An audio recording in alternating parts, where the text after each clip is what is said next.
Welcome to the 17th chapter of the book of Numbers. The complaint of all the people, starting with Korah. Korah is destroyed. The congregation complains, and much of the thousands of people were destroyed by the Lord in the complaining.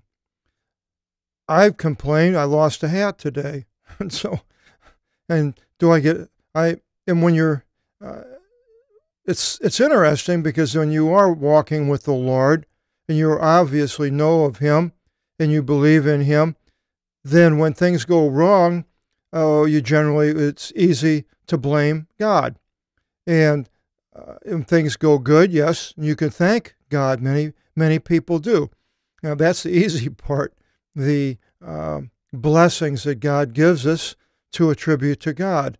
But we also attribute when we have some problem in health or relationships or money and so forth, disasters, of blaming God. And that's what these people did. They blamed God, but they also blamed Moses, questioned his authority, if it was of God or not. And this is what this whole 12th chapter is about, the authority of somebody that has been put in a position of authority by God. And it starts and it says, "And the Lord spoke to Moses, saying," again, the same way of beginning these sections, "Speak to the sons of Israel," in the imperative again, "and take from them a rabdon," a rod according to the house of the patrimony. This is a paternal society. The males are the head of the family and so forth, not the women. Even when you see the amounts put upon men and women for sacrifices, the amount for a man is worth more than a amount for a woman. So a paternal society, the father, and goes down. And so here these families take a rod according to the houses of the patrimony from all their rulers, according to the houses of their patrimony, 12 rods. So basically the 12 tribes of Israel, a rod for each of the tribes. A rod, I have one right here. I use a rod. It's called a cane, and this is a blackthorn cane. Comes from Ireland, and it's wood. This is probably something close to what they use. This is a natural cane. It hasn't been turned or carved on. It's been cleaned up, varnished. And so they had these canes. The canes were used for various purposes, or not canes. The rods were used for various purposes. The shepherds had rods, and they could prod the sheep to make them go, or certain things. They had, you could hit somebody or hit something with a rod in defense, or sparing the rod and spoil the child. Striking a child. Today in our society in the United States, that's a big no-no. You can go to jail. And instead of going to jail for the parents, now the children are all going to be going to jail for not having any discipline. But the rod. So the rod was also used by the rulers. A ruler had a rod. The Second World War, you see, the Nazi generals all had a rod. They carried a rod. Even when they were surrendering, they came in with holding their rod. And it was a sign of power in the army and so forth, and the rods. So, what he says to do now with these rods, he says, "And each person inscribe the name upon his rod. And the name of Aaron you shall inscribe upon the rod of Levi, for it is one rod, according to the tribe of the house of their patrimony." So all 12 tribes come, and they all have a rod.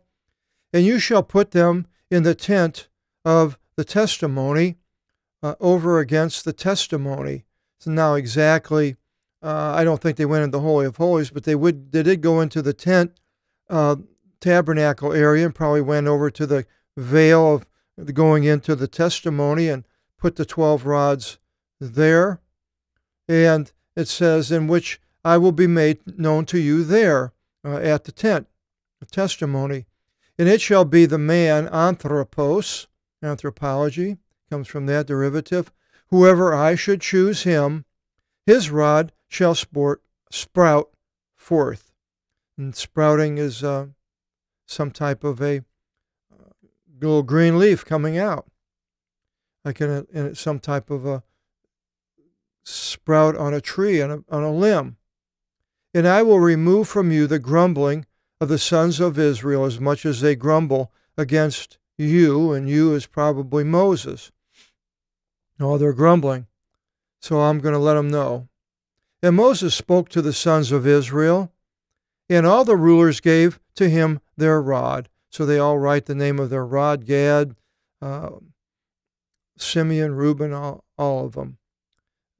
And to the one ruler, one rod, according to the ruler, according to the houses of their patrimony, 12 rods, 12 tribes. And the rod of Aaron was in the midst of their rods. So apparently they laid them up, maybe, and 6 on one side. Well, they couldn't have made it. Somehow Aaron's was in there in the middle. And Moses put aside the rods before the Lord in the tent of the testimony, repeating it. And it came to pass in the next day that Moses entered into the tent of the testimony. And behold, the rod of Aaron sprouted for the house of Levi. And it brought forth a bud, and it blossomed a flower, and sprouted walnuts. It wasn't one little green thing. And so this rod was almost like a tree, where all the other ones just had the name on them. And Moses brought forth all the rods from in front of the Lord to all the sons of Israel.